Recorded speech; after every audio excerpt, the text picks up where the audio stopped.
Mientras lees esto, hay 100 millones de dólares cruzando la frontera entre México y Estados Unidos. No en un día, en una hora, cada hora, los 7 días de la semana, cada día del año. Y si eso te parece impresionante, espera a que te cuente lo que está pasando en este preciso instante en Cancún, porque lo que ocurre allí esta semana no es diplomacia de calendario, es la reconfiguración silenciosa del poder industrial del hemisferio occidental. Y el mundo apenas está comenzando a notarlo. Cancún, 23 de marzo de 2026. La presidenta Claudia Sheinbaum no está de vacaciones. Está en la sala de comando, donde 3 tableros geopolíticos convergen al mismo tiempo. Primer tablero.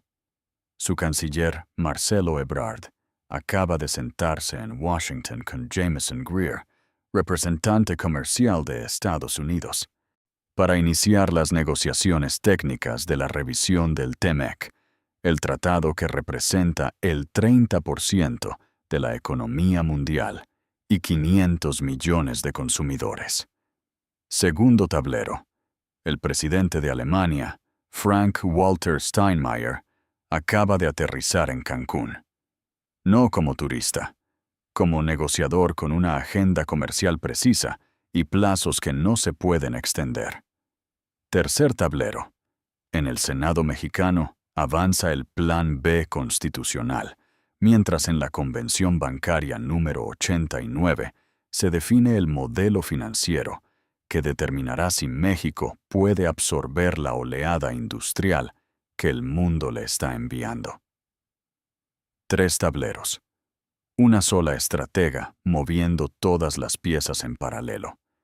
Y la pregunta que nadie ha respondido todavía es la más importante de todas. ¿Puede Washington realmente permitirse perder este juego? Para entender por qué esto importa tanto, o necesitas un dato que los titulares omiten sistemáticamente. Desde 2023, México es el principal socio comercial de Estados Unidos. No segundo, no tercero, primero. Superó a China. Y desde 2025 es simultáneamente el principal comprador y el principal proveedor de Estados Unidos. Eso no es un logro diplomático que se pueda revertir con un tuit o un arancel de emergencia.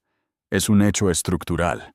Es la arquitectura misma de la economía norteamericana. Y el número que lo explica todo con una claridad que no admite debate es este. El 40% de lo que México exporta a Estados Unidos contiene insumos fabricados en ese mismo país. Cuando México exporta, Estados Unidos exporta. Un empleo mexicano genera un empleo estadounidense. No es solidaridad ni generosidad. Es geometría industrial pura y dura. Un automóvil mexicano no es mexicano. Es norteamericano. Las llantas vienen de Estados Unidos. Los rines de Canadá. El motor se ensambla en México con componentes de los 3 países. Y ese producto cruza la frontera 8 veces antes de llegar al consumidor final. Cada cruce añade valor en ambos lados de la línea. Eso es lo que Ebrard fue a explicar a Washington cuando Trump impuso aranceles del 50% al acero y aluminio mexicano, del 25% a camiones de carga y del 17% al jitomate. No viajó a pedir clemencia.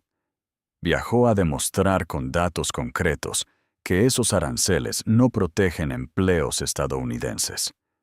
Los destruyen. El acero mexicano no compite con el acero de Texas. Lo complementa. Una siderúrgica en Texas importa acero mexicano. Lo procesa y lo exporta como componente automotriz. El arancel no protege a Texas. Lo asfixia completamente.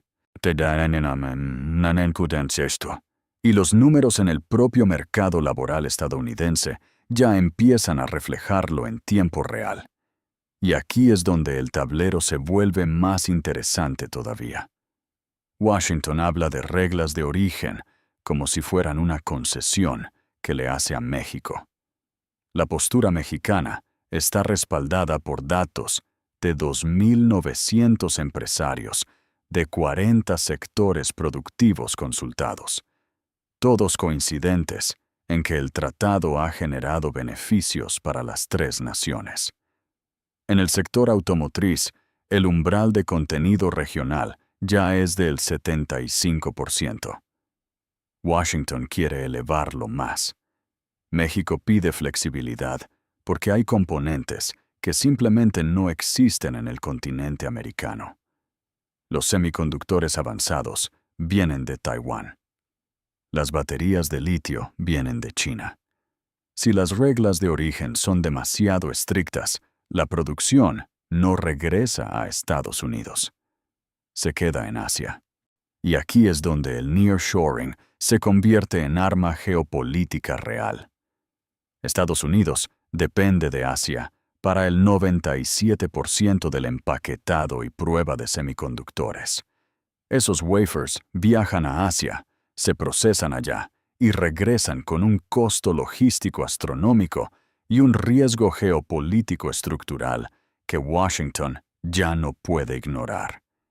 Y México está a 2.000 kilómetros de la frontera estadounidense. Eso no es una ventaja geográfica, es una ventaja estratégica de la que nadie en Washington puede prescindir, aunque lo intente con toda su voluntad política. El embajador Ron Johnson lo dijo sin ambigüedades. Cuando Estados Unidos y México trabajan juntos, somos más fuertes frente a competidores desleales de otras partes del mundo. No estaba siendo cortés. Estaba describiendo la realidad geopolítica que su propio gobierno no puede ignorar por más presión interna que reciba. Pero nadie esperaba que mientras esto ocurría en Washington, Cancún se convirtiera simultáneamente en la capital diplomática de Europa en América Latina. Steinmeier no viajó desde Berlín por turismo. Alemania es el principal socio comercial de México dentro de la Unión Europea. En 2025, el comercio bilateral alcanzó $27.000 millones, más del 30% de todo el intercambio entre México y la Unión Europea. Hay 2.000 empresas alemanas operando en territorio mexicano en sectores farmacéutico, tecnológico y automotriz. Bosch fabrica componentes. Empresas farmacéuticas producen medicamentos y cientos de pequeñas y medianas empresas alemanas usan a México como plataforma de exportación hacia el mercado estadounidense. Cuando una empresa alemana produce en México, puede exportar bajo las reglas del TMEC. Eso es exactamente lo que Steinmeier vino a proteger. En mayo de 2026, México firma la actualización del acuerdo comercial con la Unión Europea. Alemania quiere asegurar su posición antes de que esa puerta se cierre definitivamente. Sheinbaum no lo recibió en la Ciudad de México. Lo recibió en Cancún. Porque Cancún, en estos días, no es un destino de playa. Es el eje donde confluyen Washington, Berlín y la Ciudad de México en un solo punto del mapa al mismo tiempo. Y mientras todo esto ocurre, hay un tercer tablero que la mayoría ignora completamente: la Convención Bancaria número 89. El tema central es la modernización financiera. Pero hay un objetivo detrás que lo cambia todo: elevar el crédito a pequeñas y medianas empresas del 22% al 48% del PIB para 2030.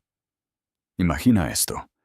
Las pequeñas y medianas empresas generan el 70% del empleo en México, pero solo reciben el 22% del crédito total disponible. En Chile, ese número supera el 100% del PIB. En México, una tortillería en Oaxaca no puede acceder a financiamiento para comprar maquinaria. Un taller mecánico en Guadalajara no puede expandirse. Una startup tecnológica en Monterrey no puede escalar. Ese no es un problema de voluntad bancaria, es un problema estratégico de primera magnitud. Porque si las pequeñas y medianas empresas mexicanas no tienen acceso a capital real, México no puede absorber el nearshoring. No puede competir en las cadenas de suministro de América del Norte y no puede convertirse en el socio industrial que Washington necesita para reducir su dependencia de Asia. Los tres tableros están conectados profundamente. El crédito interno es el motor que hace posible todo lo demás. Y hay un elemento que sostiene todo esto por debajo sin que nadie lo mencione con suficiente claridad. Quintana Roo registró en 2025 más de 21 millones de turistas, 1.060 millones de dólares de inversión extranjera directa y una reducción del 79% en el promedio diario de homicidios desde septiembre de 2024. Cancún es el laboratorio visible de la estrategia de seguridad de Sheinbaum. Y esa seguridad es exactamente la condición que permite a inversores alemanes, de negociadores estadounidenses y banqueros nacionales sentarse en la misma mesa con confianza real y compromisos a largo plazo. La oposición busca firmas para un decálogo que nadie lee. El Plan B avanza en el Senado con los votos suficientes y sin necesidad de consenso. El TMEC se revisa bajo términos mexicanos. Alemania firma en mayo. Los bancos acuerdan duplicar el crédito productivo. Todo ocurre en paralelo, porque Sheinbaum no está improvisando. Está ejecutando una arquitectura donde la reforma interna, la integración comercial y la proyección internacional son un solo movimiento estratégico coordinado. No tres políticas separadas, un sistema integrado con una lógica de poder que la oposición no comprende, porque sigue mirando el árbol mientras la presidenta mueve el bosque. Washington puede buscar otro socio. Puede intentar producir en Vietnam. Puede negociar con Brasil. Pero ninguno de esos países tiene lo que México tiene. 2.000 kilómetros de frontera compartida, 40 años de integración industrial acumulada y la capacidad de absorber 1 millón de personas y 500.000 camiones cada día sin colapsar. Eso no se replica. Eso no se sustituye en un ciclo electoral. 3 tableros, una estratega, y la certeza de que el costo geopolítico y económico de perder a México como socio es, para cualquier potencia que lo intente calcular con honestidad, sencillamente demasiado alto para pagarlo.